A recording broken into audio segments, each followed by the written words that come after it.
Hi hello welcome to Krishnamrutham. ఈరోజు మనము శ్రీకాళహస్తిలో ఉన్నాము. కాళహస్తి ఆలయానికి సంబంధించిన మరొక ఆలయం ఉందన్నమాట, మణికంఠేశ్వర స్వామి ఆలయం. ఇక్కడ బ్రహ్మకు కూడా ఒక ఆలయం ఉంది. సో మనకు బ్రహ్మకి ఎక్కడ ఆలయం లేదు అనేసి మనం అనుకుంటాం కదా. ఈ పరిసరంలో ఈ ప్రాకారంలో బ్రహ్మకి కూడా ఆలయం అనేది ఉంది. ఆలయాల విశిష్టత ఏంటి అనేది తెలిసేసుకుందాం, వచ్చేసేయండి. ఇక్కడ చూసారా, కాళహస్తి ఆలయం మనం విజిట్ చేసేటప్పుడు కాళహస్తి పరిసర ప్రాంతాల్లో ఏమేమి చూడదగిన ప్రదేశాలు ఉన్నాయనేది ఒక డిస్ప్లే పెట్టారు. చాలా చక్కగా ఉంది. అంటే మనకు తెలియని ఎన్నో విశేషాలు మనం ఈ డిస్ప్లే చూసిన తర్వాత మనం వెళ్ళి ప్రదేశాలని చూడొచ్చు. సో ఇక్కడ పట్టిక కూడా ఇచ్చారు నీట్గా, అసలు ఏమేమి ఉన్నాయి, ఎక్కడున్నాయి, టెంపుల్ లోపల ఉన్న వాటిని కూడా దీనిలో పొందుపరిచి ఉన్నారు. ఆ పురుష మృగశిర కావచ్చు, చెంగల్రాయ స్వామి కావచ్చు, ఇవన్నీ కూడా లోపల ఉన్నటువంటివి అన్నమాట. సో ఇవి యాక్చువల్గా ఇప్పుడు ఈ టెంపుల్ మీరు చూస్తున్న విజువల్స్ లో చూస్తున్న టెంపుల్ వచ్చి మనకి 4th గేట్, శ్రీకాళహస్తి టెంపుల్ కి 4వ గేట్ నుంచి ఎంటర్స్ అయిన తర్వాత ఎడమ వైపు మనము ఆలయానికి లోపలికి వెళ్తాము, కుడి వైపు మనకి ఈ యొక్క టెంపుల్ అనేది దర్శనమిస్తుంది. చాలా చక్కగా ఉంది టెంపుల్. సో ఇక్కడ ఏదైతే సగము మృగము ఫేస్ ఇది ఉందో పురుష మృగశిర లాగా ఉంది. ఇది మనకు టెంపుల్ లోపల మన విఘ్ననాథుడు వినాయకుడి గుడి ముందర ఒక చిన్న బండకు ఉంటుంది అనమాట. చాలా అద్భుతంగా ఉంటది. సో దానికి కూడా ఒక స్టోరీ ఉందన్నమాట. సో లోపలికి వెళ్దాము, టెంపుల్ ఎలా ఉంది ఏంటి చూసేద్దాము రండి. ఈ లోపలికి వెళ్ళంగానే మనకి రైట్ సైడ్ బావి. ప్రతి ఒక్క టెంపుల్లో కూడా వాటర్ సోర్స్ అనేది మనకి ఇంపార్టెంట్ కాబట్టి ఆల్మోస్ట్ పురాతన ఆలయాల్లో, ఇప్పుడైతే ట్యాప్ సౌకర్యం వచ్చింది కానీ పురాతన ఆలయాల్లో ఆల్మోస్ట్ అన్నింటిలో కూడా బావి అనేది మనకు కనిపిస్తుంది. సో యాక్చువల్లీ ఈ స్ట్రక్చర్ అంతా కూడా కింద రాతి కట్టడం ఏదైతే ఉందో అదంతా కూడా చోళాస్ పీరియడ్ లో జరిగినట్టు మనం అనుకోవచ్చు. ఆ పైన ఉన్న స్ట్రక్చర్ శ్రీకృష్ణదేవరాయల పీరియడ్ లో జరిగిందనేసి మనకు చాలా వరకు తెలుసుకున్నాము. విఘ్ననాథుడు వినాయకుడు టెంపుల్ చాలా పెద్ద ప్రాకారంలో ఉందండి. కాకపోతే మనం ఏం చేస్తామంటే వస్తాము, కాళహస్తి స్వామివారిని అమ్మవారిని దర్శనం చేసుకుంటాము, పూజ చేసుకొని వెళ్ళిపోతుంటాం.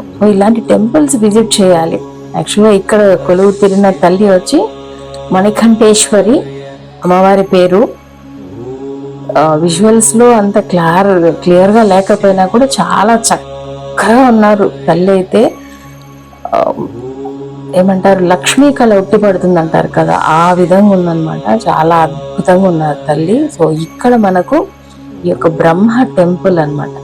బ్రహ్మకి పూజలు ఉండదు కానీ గుళ్ళో అయితే ఇప్పుడు ఆల్మోస్ట్ చాలా వరకు టెంపుల్స్ లో మనం చూసాము బ్రహ్మ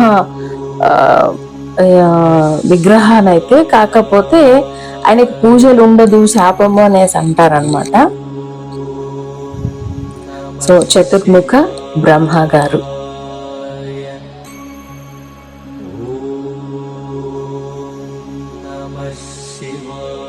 అసలు ఈ టెంపుల్ అయితే చాలా పీస్ఫుల్ గా ఉందండి. ఇక్కడ మీరు గోడల మీద చూసారంటే ఆల్మోస్ట్ అన్నిటి మీద కూడా లిపి ఉంది, అది తమిళ భాషలో ఉందన్నమాట.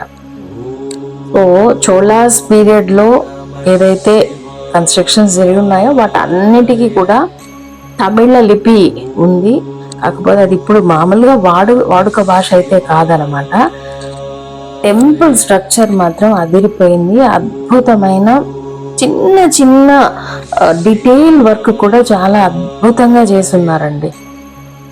నిజంగా ఈ యొక్క టెంపుల్ లోపలికి వచ్చాక బయటకు వెళ్తే అంత జనసంచారము, అసలు హడావుడిగా ఉండేది. కానీ ఈ ఆలయంలోకి ఎంటర్ అవ్వగానే చాలా పీస్ఫుల్గా ఉంది. అసలు ఏ డిస్టర్బెన్స్ లేనట్టు, అసలు ఏదో ఒక ప్రశాంతత అన్నమాట. ఇక్కడ కూర్చొని మనము ఖచ్చితంగా మెడిటేషన్ చేసుకుంటే చాలా బాగుంటుంది. చూడండి, ఇక్కడ రాతి కట్టడం ఏదైతే ఉందో ఆ రాతి కట్టడం వరకు మనకి చోళాస్ పీరియడ్కి సో ఆ పైన స్ట్రక్చర్ వచ్చి మనము శ్రీకృష్ణదేవరాయలది అనేసి మనం అనుకోవచ్చు. చాలా చక్కటి వర్క్ చేశారండి. ఆ పైన చూస్తున్న జంతువులు ఇదంతా కూడా ఇది వరకు మన యొక్క ఛానల్లో, కృష్ణామృతం ఛానల్లో మనం పెట్టినటువంటి ఆల్మోస్ట్ టెంపుల్స్ అన్నిట్లో కూడా ఇదే స్ట్రక్చర్ మనం చూసున్నాం. అసలు ఎంత చక్కగా ఉందో మనం చూడండి. అన్నీ కూడా కానీ ఇంటర్లాక్ సిస్టమ్, ఎక్కడ కూడా సిమెంట్ అవి ఇవి ఏది వాడింది లేదు, అన్ని ఇంటర్లాక్ సిస్టమ్ అన్నమాట. ఈ గోడల మీద అన్నిటి మీద కూడా తమిళ లిపిలో చెక్కబడింది. బట్ అవి పేర్లా లేకపోతే ఈ టెంపుల్ కి సంబంధించిన హిస్టరీనా అనేది అయితే మనకైతే తెలీదు. బట్ చాలా అద్భుతంగా ఉంది. సో ఇంకొక రౌండ్ వేద్దాం మనము.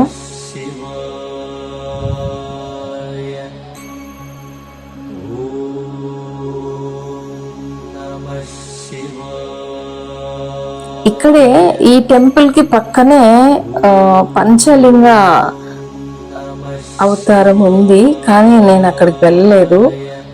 ఆ తర్వాత తెలిసిందనమాట నాకు. సో ఈసారి వెళ్ళినప్పుడు ఖచ్చితంగా ఆ యొక్క వీడియో మీకు పెడతాను. ఇక్కడ చూడండి వర్క్ ఎంత డీటెయిల్ వర్క్ ఇచ్చారో, చాలా చక్కగా ఉంది. అసలు ఎన్నో వేల ఏండ్లు అయి ఉంటది కదండి, కానీ వందల వేల ఏండ్లు అయి ఉంటది, కానీ ఇప్పటికీ కూడా చెక్కు చెదరకుండా ఎంత బాగుంది కదా. ఇదే అండి మన సంపద అంటే. సో గురు దక్షిణామూర్తి పిల్లలకి చాలా మనం ఈయన కళ్ళల్లోకి చూస్తూ మెడిటేషన్ మనం కానీ చేయించగలిగితే పిల్లలతో మంచి నాలెడ్జ్ వస్తుంది అనేసి అంటారు. సో ముందరికి వెళ్ళి స్వామి వారిని దర్శించుకుందాం. సో వెనక కొండ, ఇటువైపు ముందర టెంపుల్ అన్నమాట. సో ఇలాంటి చిన్న చిన్న కిటికీలు వెంటిలేషన్ కోసం పెట్టినట్టు ఉన్నారు. నేను చాలా టెంపుల్స్ లో చూసాను అది. సో ఇది ఇంకొక ఎంట్రన్స్, మనం వచ్చింది ఒక ఎంట్రన్స్, ఇది ఇంకొక ఎంట్రన్స్ అన్నమాట. యాక్చువల్లీ లాక్ వేసి ఉంది, అయినా కూడా స్వామివారి దర్శనంకి అయితే ఏం ప్రాబ్లం లేదు. ఎందుకంటే స్వామివారి లాక్ అయితే ఉంది, కానీ లోపలికి వెళ్ళలేము, బయట నుంచి దర్శనం చేసేసుకోవచ్చు.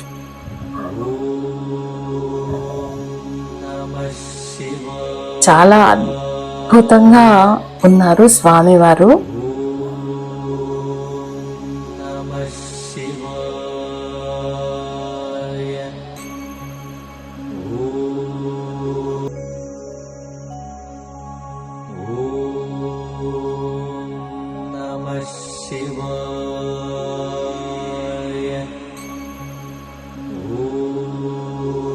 సో చూసారు కదండి, శ్రీకాళహస్తిలో ఇలాంటి టెంపుల్స్ విశేషాలు మరిన్ని చూడాలంటే కృష్ణామృతం ఛానల్ని లైక్ చేయండి, షేర్ చేయండి, కమెంట్ చేయండి, సబ్స్క్రైబ్ చేసుకోవడం మర్చిపోకండి.